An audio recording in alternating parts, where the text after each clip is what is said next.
Hi hello guys welcome to அபிஸ். இந்த வேலை என்ன பார்க்க போறோம்னு பார்த்தீங்கன்னா, கதறலாம் ஆனால் ஓவராக கதறக்கூடாது. 4 நாள் ஆச்சு இன்னமும் கதறிக்கிட்டே இருக்காங்க ஒரு சைடு. அது யாரு? அதுக்கப்புறம் பார்த்தீங்கன்னா ஒருத்தங்க சரியாத ஒரு அடி கொடுத்துருக்காங்க. அது யாரு? அண்ட் இவங்களுக்காக இவங்களும் சேர்த்து வச்சு அடிச்சிட்டு இருக்காங்க. அதை யார் அடிச்சிட்டு இருக்காங்க அது எல்லாத்தையும் இந்த நம்ம ஃபுல்லாக பார்க்கலாம். அதுக்கு நம்ம சேனல் ஃபர்ஸ்ட் டைம் தான் சப்ஸ்கிரைப் பண்ணிக்கோங்க. நான் வீடியோ பார்க்குறவங்க லைக் பண்ணிக்கோங்க. நான் ஒரு 10 பேத்துக்கு போய் சேரும். வாங்க வீடியோக்குள்ள போகலாம். இப்போ பார்த்தீங்கன்னா ஸ்டார்டிங்ல யார் இப்போ வந்து ரொம்ப கதறிட்டு இருக்கான்னு பார்த்தீங்கன்னா திவ்யா ஹேட்டர்ஸ் பார்த்தீங்கன்னா ஃபுல் அண்ட் ஃபுல் கதறிட்டு தான் இருக்காங்க. ஃபினாலே முடிஞ்சே 3 நாள் ஆயிடுச்சுங்க. இன்னையோட சேர்த்து 4 நாள் இன்னமும் கதறிட்டு தான் இருக்காங்க. அவங்க வந்து டிராஃபியை வாங்கிட்டு போயிட்டாங்க. அவங்க வந்து டிராஃபியை வாங்கிட்டு அவங்க பாட்டு இதெல்லாம் கண்டுக்காம போயிட்டே இருக்காங்க. ஆனால் அவங்க கதறல் சத்தம் கேட்டுக்கிட்டே இருக்கு.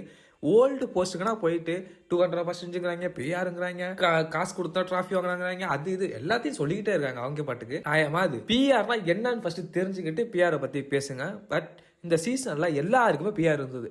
கொஞ்சம் லட்சம் பேருக்கு எல்லாத்துக்குமே பிஆர் இருந்தது. அவங்க வச்சுட்டு போனாங்களோ தானாவே உருவாச்சோ அப்படின்னா அதெல்லாம் கிடையாது. எல்லாத்துக்குமே இன்னைக்கு பிஆர் இருந்தது இந்த சீசன்ல. ஆனா திவ்யா மட்டும் பிஆர் சொல்லிட்டு எல்லாமே சொல்லிட்டு இருந்தீங்க. இப்போ பாத்தீங்கன்னா 200% அண்ட் டிராஃபி வந்து டிராஃபி பையர், இது புது நேம் வச்சிருக்காங்க, டிராஃபி பையர் அப்படி இப்படி வாங்கிட்டாங்க. டிராஃபியை காசு கொடுத்து பைட் பண்றாங்கன்னு நீங்க சொல்றீங்கன்னா அப்ப பிக் பாஸ் டீம் என்ன அவங்களுக்கு தெரியாது யாரு கொடுக்கணும் யாரு கொடுக்க வேணாம், எது எப்படி போகுது, ஓட்டிங் எப்படி வருது, இதெல்லாம் பார்த்து தான் அவங்க கொடுப்பாங்க. ஸோ வெளில இருந்து நீங்க பாக்குறது வேற, உள்ள இருந்து அவங்க பாக்குறது வேற.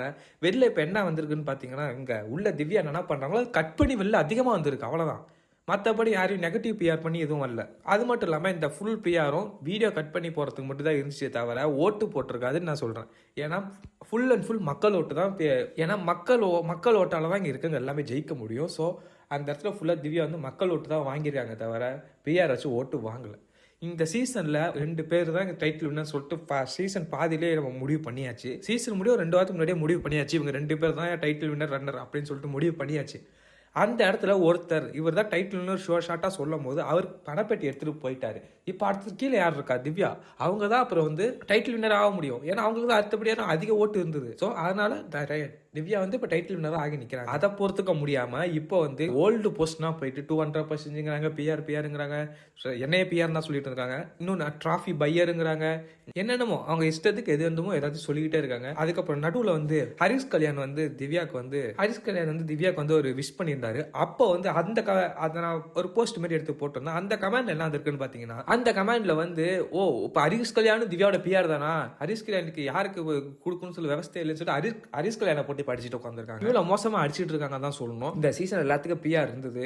அது மட்டும் இல்லாமல் எல்லாத்தையும் ப்ரொமோட் பண்ண பிஆர் வச்சுதான் உள்ள போயிருப்பாங்க. ஆனா அந்த பிஆர்னா ஓட்டா மாறுவான்னு கேட்டா வாய்ப்பே இல்லை. எக்ஸாம்பிளுக்கு போன சீசன் வந்து விஜேஎஸ் வந்து இதே மாதிரி ஒரு விஷயம் நடந்திருக்கும். ஆனா அந்த விஜேஎஸ் அது முன்னாடியே முடிச்சு விட்டுருப்பாரு அந்த விஷயத்தையே. சுனிதா அண்ட் சௌந்தர்யா அவங்க 2 பேத்துக்கு ஒரு பிரச்சனை வந்திருக்கும். அந்த பிரச்சனை அப்படியே முடிச்சு விட்டாரு.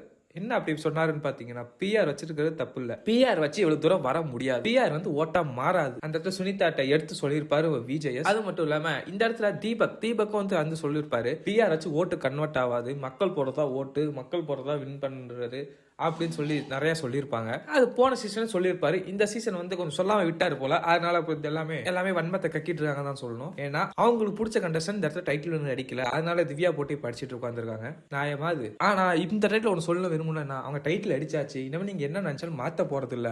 நீங்க வந்து நெக்ஸ்ட் சீசன் வரைக்கும் இப்படிதான் பண்ணிட்டு இருப்பீங்க. நெக்ஸ்ட் சீசன் யாராச்சும் இப்படி ஒருத்தவங்க கிடைப்பாங்க, அவங்கள பிடிச்சி அடிச்சுட்டு உட்காந்து இருப்பீங்க. இதான் உங்க வேலையா இருக்க போகுது. இதான் இந்த மாதிரி உங்களோட ஃபுல் அண்ட் ஃபுல் வேலையா இருக்க போது. இந்த சீசன் முடிஞ்சிருச்சு. இல்ல அடுத்த சீசன் வர வரைக்கும் இதை வச்சு நீங்க பேசி ஆகணும். இப்ப நீங்க ஏதாச்சும் சீசன் அதோ டைட்டில் வின்னர் பை அப்படின்னு தான் நீங்க சொல்லுவீங்க தவிர வேற எதுவும் சொல்ல முடியாது உங்களால. இதுல இன்னொன்னு என்னன்னு பாத்தீங்கன்னா, திவ்யா வந்து என்ன பண்ணல, இல்ல சொல்லிருக்காங்க ஒண்ணு பண்ணாம வந்து டைட்டில் அடிச்சாங்க. திவ்யா என்ன பண்ணல, வைல்ட் கார்டா வந்ததுல இருந்து இப்போ வரைக்கும் அவங்க வந்து ஃபைட்டா இருக்கட்டும் சண்டையா இருக்கட்டும் அவங்க கிளியரா பாயிண்ட்ஸ் எடுத்துக்கிறது எல்லாமே திவ்யா வந்து கரெக்டா பண்ணிருக்காங்க. சில டைம்ல அந்த இடத்துல கொஞ்சம் இவங்க மேல தப்பு தான் ஒத்துக்க மாட்டாங்க. அந்த ஒரு ப்ராப்ளம் தான் இருந்ததே தவிர எதுவுமே அந்த இடத்துல எல்லாமே கரெக்டா தான் போயிட்டு இருந்தது. அவங்களுக்கு தேவையான எஃபோர்ட்டை கொடுத்து தான் வந்திருக்காங்க. அண்ட் டைட்டில் வின்னரும் ஆகியிருக்காங்க. இந்த மாதிரி யார் சொன்னாலும் மாத்த முடியாது. Bigg Boss season 9 title winner யாருன்னு கேட்டீங்கன்னா திவ்யா கணேஷ். அதுதான் சொல்லுவாங்க தவிர எதுவுமே சொல்ல மாட்டாங்க. ஏன்னா இந்த சீசன்லயே அந்த 2 பேத்துக்கு தான் டைட்டில் வின்னர் போகணும்ட்டு எல்லாமே ஆசைப்பட்டது. இந்த சீசன்லேயே 2 பேத்துக்கு தான் டைட்டில் வின்னு சொல்லிட்டு ஒரு 2 வாரத்துக்கு ஃபினாலிக்கு 2 வாரத்துக்கு முன்னாடி ஃபிக்ஸ் ஆயிடுச்சு. அதில் பார்த்தீங்கன்னா ஒருத்தர் பணப்பேட்டி எடுத்தார், கானா எடுத்தது தான் ஷார்ட்டா அவர் தான்.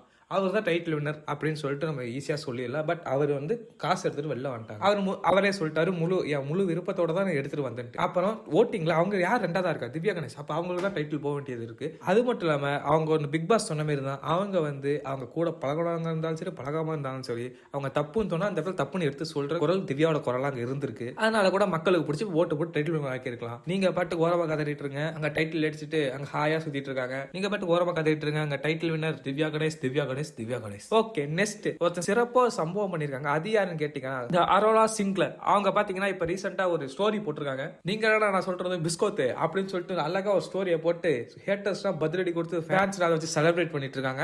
அந்த பொண்ணுக்கு நிறைய அப்படிதான். இந்த பொண்ணை எதுக்கு ஃபைனலிஸ்ட் கொண்டு வந்தீங்க, அப்படி கொண்டு வந்தீங்க, டிடிஎஃப் எதுக்கு எடுத்துட்டு வந்தீங்க, டிடிஎஃப் எதுக்கு கொடுத்தீங்க அப்படின்னு சொல்லி நிறைய இது.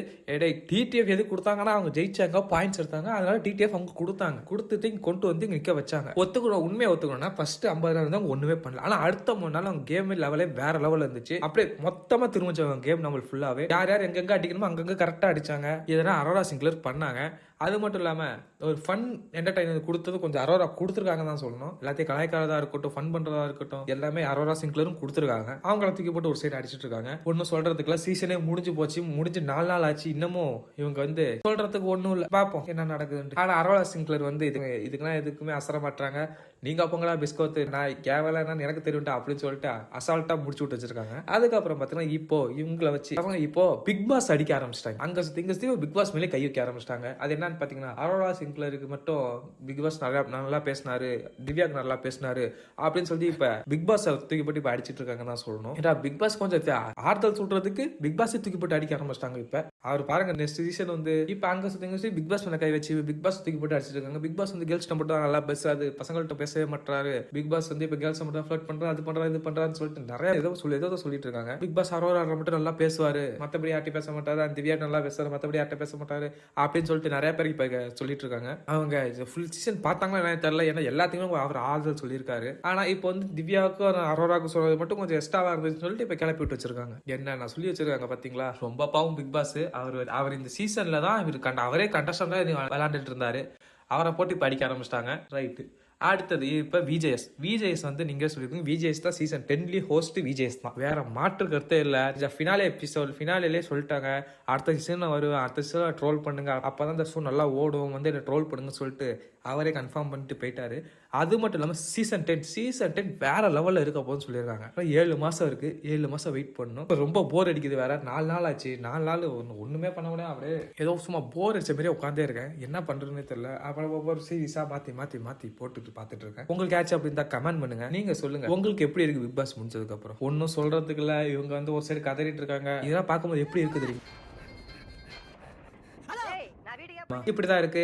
அப்புறம் பாத்தீங்கன்னா நீங்க பாண்டிங்னா செம்ம கியூட்டா இருக்குன்னு தான் சொல்லணும். யார் பாண்டிங் நீங்க கேட்டீங்கன்னா திவ்யா அரோரா, அப்பத்தா ஆயா அந்த பாண்டிங். அதுக்கப்புறம் பாத்தீங்கன்னா ஆதிரை அரோரா, ஆதிரை திவ்யா, இவங்க அதுக்கு மட்டும் இல்லாம 3 பேர் சேர்ந்து இந்த பாண்டிங் இதெல்லாம் செம்ம கியூட்டா இருக்குன்னு தான் சொல்லணும். இதை பத்தி நம்ம நெக்ஸ்ட் வீடியோல டீடைலா நம்ம பேசலாம். மறக்காம சேனல் சப்ஸ்கிரைப் பண்ணிக்கோங்க, லைக் பண்ணிக்கோங்க. நிறைய வீடியோ பாக்குறீங்க, லைக் பண்ணிட்டு பாருங்க. ஒரு 10 பேருக்கு போய் சேரும். நெக்ஸ்ட் வீடியோல பாக்கலாம்.